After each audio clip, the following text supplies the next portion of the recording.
کو جو اس وقت میں آپ جلسے کی رونق اور اسٹیج کے اوپر جو رونق افروز علماء کرام ہیں، ان سب کو دیکھ رہے ہیں، یہ سب محنت اور قد و کاوش اور خلوص اور اخلاص کا نتیجہ ہے جناب قاری محمد نسیم صاحب۔ اللہ سبحانہ و تعالیٰ ان کی عمر میں، ان کے علم میں، عمل میں ترقی نصیب فرمائے۔ دیکھو اس لو کے موسم میں، گرمی کے موسم میں اتنے بڑے بڑے علماء کرام کا تشریف لانا، یہ کاریدار ہے، بہت بڑی بات ہے۔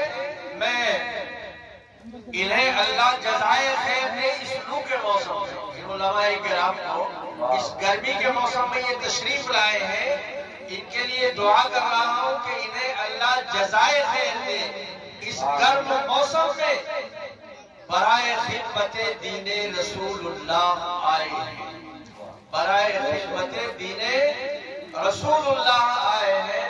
بہرحال بڑا دل خوش ہو رہا ہے، ماشاءاللہ۔ دیکھو ابھی ہم اور آپ قرآن سن رہے تھے، جن کا حضرت مولانا قاری محمد آصف المکی کا۔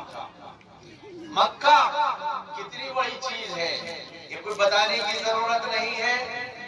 مکے میں قرآن نازل ہوا اور مکے والے کی زبان سے ہم نے اور آپ نے سنا، یہ اللہ کا کتنا بڑا کرم ہے، کتنا بڑا احسان ہے۔ قرآن کہاں اترا؟ سب سے پہلے مکے میں اترا، غار حرا میں قرآن اترا ہے۔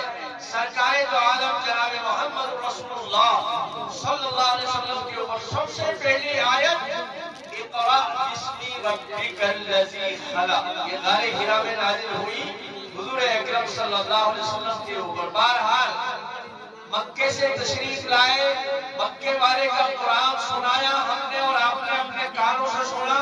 ہمیں تو ایسا محسوس ہو رہا تھا قاری محمد آصف المکی کی زبان مبارک سے اللہ کا کلام جیسے آسمان سے ابھی قرآن اتر رہا ہے۔ سبحان اللہ، اللہ کا وہ بابرکت کلام جو خدا کا آخری پیغام اور اس دنیا میں دین الہی کی عبارت کی تکمیل، اور جو ایسے وقت میں صلح اور امن کا پرچار کرتا ہوا آیا جبکہ پوری دنیا خاک اور خون میں نکلی ہوئی تھی، اور اس قرآن نے ایک آواز لگائی، ایک صدا لگائی، پوری انسانیت کو ایک آواز لگائی، بابا کے دہل ڈنکے کی چوٹ سے بھی زیادہ گونج کر قرآن نے صدا لگائی، فَفِرُّوا إِلَى اللَّهِ، لوگوں میرے دامن میں آ جاؤ۔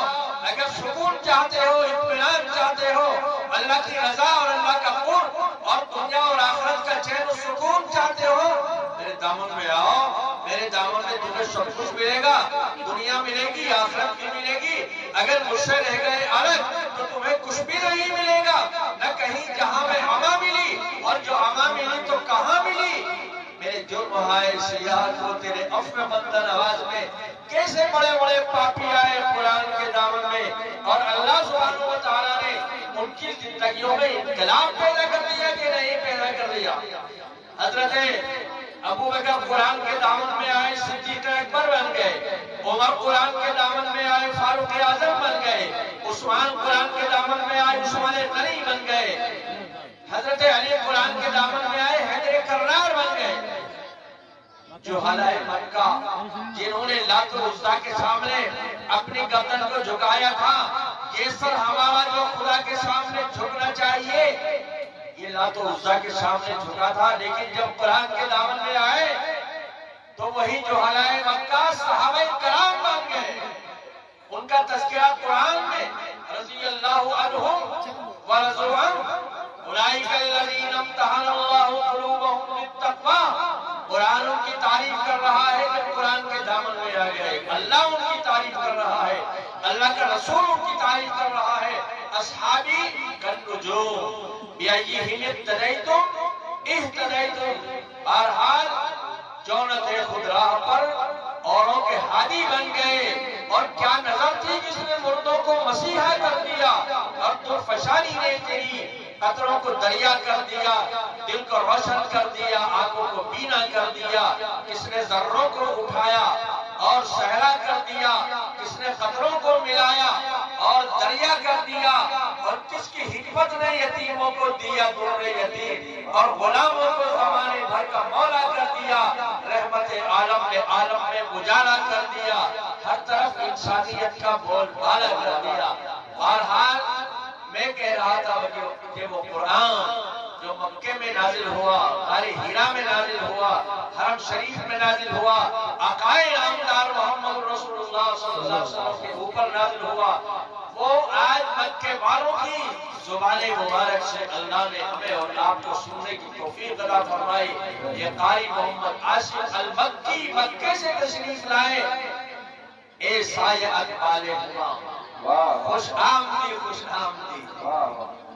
قاری محمد عاصم المکی کی خدمت میں اے سایہ اقبال ہوا، خوش آمدی خوش آمدی، اہلاً و سہلاً مرحبا، خوش آمدی خوش آمدی، اہلاً و سہلاً مرحبا، خوش آمدی خوش آمدی۔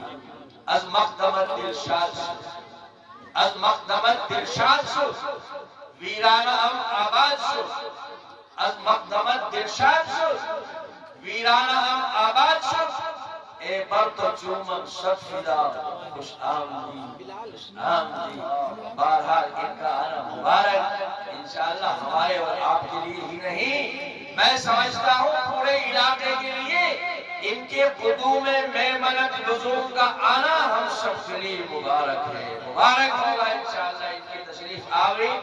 بہرحال ان کی تعریف میں جو بھی کچھ کہا جائے وہ بہت کم ہے، کیا کہہ سکتے ہیں ہم، وقت بہت تھوڑا ہے۔ بہرحال یہ تشریف لائے، ان کا آنا ہمارے آنکھوں پر، اور ان کے ساتھ ساتھ بہت سارے علماء کرام تشریف لائے ہیں یہاں پہ، ان میں خاص طور پہ ہمارے حضرت مولانا مفتی عتیق الرحمان صاحب دامت برکاتہم جلوہ افروز ہیں، تشریف فرما ہے، گجرات کی سرزمین سے آپ تشریف لائے ہیں۔ اللہ سبحانہ وتعالی ان کی تشریف آوری کو ہمارے اور آپ کے لیے ذریعہ ہدایت بنائے، ذریعہ نجات بنائے۔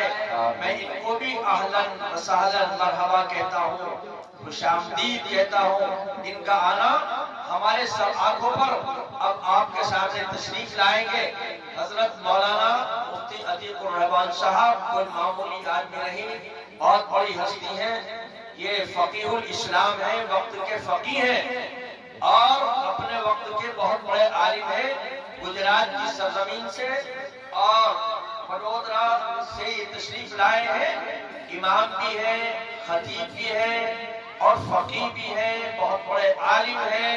اور دیکھو بھائی، عالم کے چہرے پر ایک نظر عظمت اور محبت کے ساتھ ڈالنا ایک سال کے نفلی روزوں اور تہجد سے بھی زیادہ اللہ کے نزدیک مقبول ہے۔ اور ان علماء کرام بزرگان دین کے ہاتھ وہ مبارک ہاتھ ہیں کہ جن سے مصافحہ کرنا جناب رسول اللہ صلی اللہ علیہ وسلم سے مصافحہ کرنا شمار ہوتا ہے۔ اس لیے حضرت مولانا مفتی عتیق الرحمان صاحب کتنی دیر بھی بیان کریں، آپ بڑے سکون اور اطمینان کے ساتھ ان کے بیان کو سنیں، دل کی گہرائیوں میں اتارنے کی کوشش کریں اور عمل کی نیت سے سنیں۔ انشاءاللہ ان کی باتوں پہ عمل کرو گے، کامیابی قدموں کو چومے گی ہمارے اور آپ کے۔ سرکار دو عالم صلی اللہ علیہ وسلم ارشاد فرما رہے ہیں، علیکم بمجالس العلماء واستماع کلام الحکماء، کہ علماء کی مجلسوں میں بیٹھنے کو ضروری سمجھو اور علماء کرام کی باتوں کو سننا بہت ضروری سمجھو، اس لیے کہ اللہ سبحانہ وتعالی ان بزرگوں اور ان علماء کرام کی زبان مبارک سے جو الفاظ نکلتے ہیں، جو نصیحتیں نکلتی ہیں، ان کی وجہ سے ہمارے مردہ دلوں کو جو گناہوں کے کرتے کرتے مردہ ہو چکے ہیں، ان مردہ دلوں کو ایسے زندہ فرماتے ہیں جیسے بارش جون کے مہینے میں جب مردہ ہو جاتی ہے تو باران رحمت برستی ہے اور بارش کے برسنے سے مردہ زمین زندہ ہو جاتی ہے۔ اسی طریقے سے ایسے اکابر، ایسے علماء کرام کی مبارک زبان سے جو ہم الفاظ سنیں گے، قیمتی نصیحتیں سنیں گے اور اللہ اور اس کے رسول کی باتیں سنیں گے. اپنی تو کوئی بات نہیں کہنے کے لیے، اللہ اور اس کے رسول کی باتیں ہمیں اور آپ کو سنائیں گے. انہی کے مطلب کی کہہ رہا ہوں اور زبان میری ہے بات ان کی اور انہی کی محفل سجا رہا ہوں اور چراغ میرا ہے رات ان کی. نہ شبم نہ شب پرستم کہ حدیث خواب گویم جو غلام آفتابم ہمز آفتاب گویم. یہ آفتاب نبوت کے غلام ہیں، آفتاب نبوت کے غلام ہیں. وہیں سے فیض ان کو حاصل ہو رہا ہے اور وہی باتیں وہی فیض ہمارے اور آپ کے سامنے لٹا کے یہ تشریف لے جائیں گے. اللہ سبحانہ وتعالیٰ ان کی تشریف آوری کو مبارک فرمائے اور یہ جو بھی گفتگو فرمائے ہمیں اور آپ کو سکون و اطمینان کے ساتھ سننے کی اللہ سبحانہ وتعالیٰ توفیق عطا فرمائے اور پھر اس پر عمل کرنے کی توفیق نصیب فرمائے. اب میری درخواست ہے حضرت مولانا فقیہ الاسلام حضرت مولانا مفتی عتیق الرحمان صاحب سے دامت برکاتہ سے کہ وہ تشریف لائیں اور اپنے خطاب سے ہم سب کو سرفراز